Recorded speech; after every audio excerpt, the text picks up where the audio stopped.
Selamat malam, Bapak Ibu, saudara-saudara sekalian. Malam ini kita kembali di 5 menit saja. Saya punya sebuah cerita pada malam hari ini. Ada seorang raja yang terkenal di masa silam kehidupan ini. Dia adalah raja yang bijaksana, yang disenangi oleh rakyatnya. Dia mempunyai seorang putra mahkota, dan dia mengingini agar satu waktu putra mahkota ini akan menggantikan kedudukannya sebagai raja. Sebabnya dia mendidik putranya agar bisa hidup bijaksana dan sebagainya. Suatu waktu dia ingin supaya putranya ini juga menjadi seorang putra raja pemberani. Lalu dia minta kepada putranya untuk berburu di hutan sendiri. Dan inilah ujian yang berat bagi putranya yang masih belia.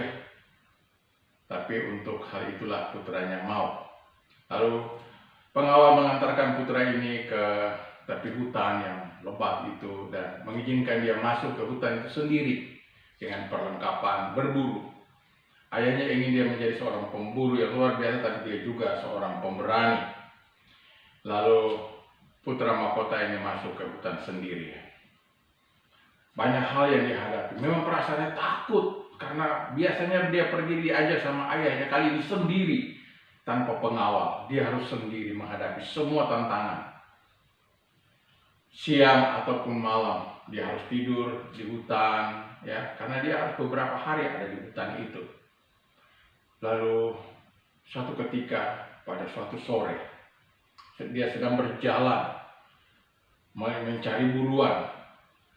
Tiba-tiba datanglah seekor singa yang lapar, singa besar, galak. Tiba-tiba singa itu datang. Karena putra mahkota ini adalah seorang yang belia, yang belum berpengalaman. Dia menjadi lemas melihat singa itu lari dengan cepat, dengan luar biasa kejamnya. Dia menjadi takut. Saudara bayangkan, mungkin busur itu menjadi lepas dari tangannya. Karena dia melihat seekor singa yang galak itu datang. Tapi waktu singa itu makin mendekat dengan kecepatan yang tinggi. Dan untuk menerkamnya, tiba-tiba sebuah panah menerjang singa itu. Dan roboh. Luar biasa. Sang putra bingung. Apa yang terjadi?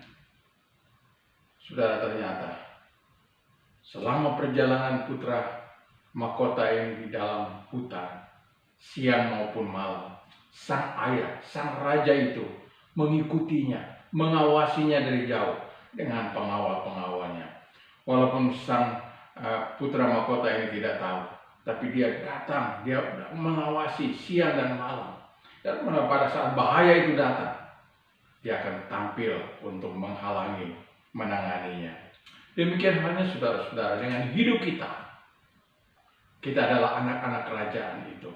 Saudara adalah anak-anak Allah. Dia tidak akan membiarkan saudara sendiri di keadaan apapun juga.